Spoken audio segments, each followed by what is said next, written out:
Hey everybody, and welcome back to another episode of ENTV Movie Reviews. I'm Lila Wilcoxon. I'm Suchi Mukherjee. And I'm Carson Zorn. Today we're going to be covering one of Marvel's newest releases, Ant-Man and the Wasp: Quantumania. There will be spoilers for the movie ahead, so if you haven't seen Ant-Man yet, make sure you watch it and come back later. So jumping right into it, what are some overall thoughts about the movie? I definitely thought this could have been a much stronger Marvel movie than it was. Yeah, with it being the movie to start Phase 5, the first Phase 5 movie of introducing Kang and the actual variant of Kang the Conqueror versus the one that we saw in Loki, I thought there was going to be a lot more from this. But overall, as a start to Phase 5, I thought the stakes would be bigger, I thought it would be more impactful, and I just don't know if the Ant-Man family was the right, team to start off the multiverse saga with, personally. I definitely liked it. It's not one of my favorites. I would say, with, like you mentioned, with how high the stakes should have been, I feel like the movie didn't live up to that fully, but I would say overall I liked it. I enjoyed it. It was a good watch. Yeah. What are some of our favorite parts of the movie? MODOK. Presenting MODOK as the comic relief character of the movie, I really enjoyed that aspect of it. Yeah, MODOK was definitely a fun character. If you look at his comic design and when he's been in animated shows or other shows, he is a big floating head with little baby arms and legs. He's supposed to look goofy. They could have tried to make him threatening or convince me that he's some serious villain, but instead they just took the goofy route that he is, and it was both his look and his dialogue that just made him hilarious, and it made him a very fun part of the movie. Someone I really liked, and it was kind of like a funny side character. I don't think it has a particular name, but the little blob guy. Oh, the holes. Yeah. He, I really liked it, and I was very scared for him for a second there. What are some things, we mentioned it was a good movie, not a great movie. What are some things we've improved? I definitely thought, as Carson mentioned, this was like the opening to Phase 5 and the opening to a much more, I think, serious saga of the MCU. I felt like much more could have been done with the ending. It didn't set up nearly as much as I thought it would. I think one of my biggest praises of the movie, but also one of my biggest flaws in the movie, is Kang and himself. I thought Jonathan Majors did amazing. I thought he was a great villain. He was a great presence to the whole movie. His performance was insane.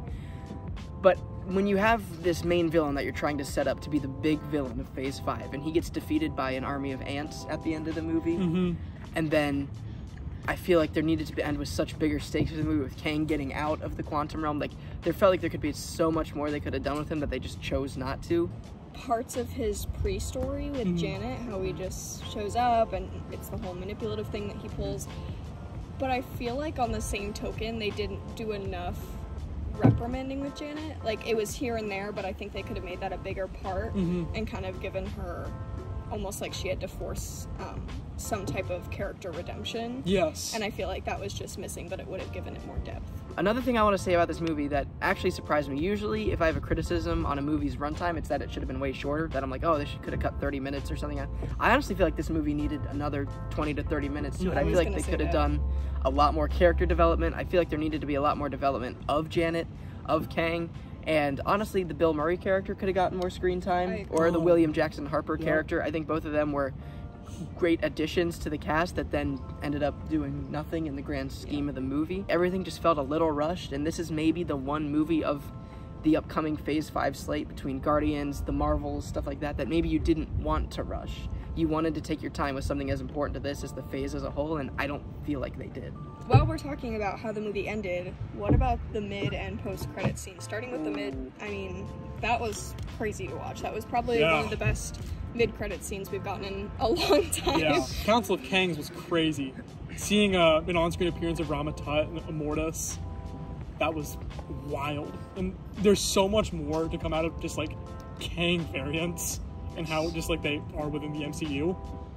And then with the post-credit scene, I think, obviously its main point was to set up Loki Season 2 coming out this summer, but I really thought it was good. It was kind of made in a way where you could almost see it being that way before, Loki obviously shows up on screen, but I liked the way that they led into it with another Kang variant. What I kind of liked about the post-credit scene was it kind of harkened back to the old MCU post-credit scenes where it actually felt like it could be a scene from the next project. I feel like I could be watching a scene from Loki season 2 right now, instead of just like teasing it. It's like an actual scene. I'm like, okay, Yeah. that's getting me incredibly excited for that. If I had to rank it out of 10, I'd probably honestly give it a solid 7, 7.5. There were things to be improved, things that I thought they did pretty well. Some of the writing definitely was one of those points that could have been improved, but overall I liked it. What about you? I'm gonna be real. I'm gonna give it a 6. Yeah, I'm also going to go with a 6 out of 10 on this. It's not a bad movie by any means. It's just, it was just, and I said this, I went and saw it with Sutra, I said it as we were leaving, I was like, that was just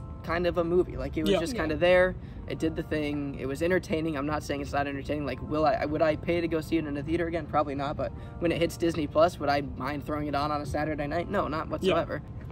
That's all we have for you today. Thank you so much for tuning into this episode of ENTV Movie Reviews. Stay tuned for more.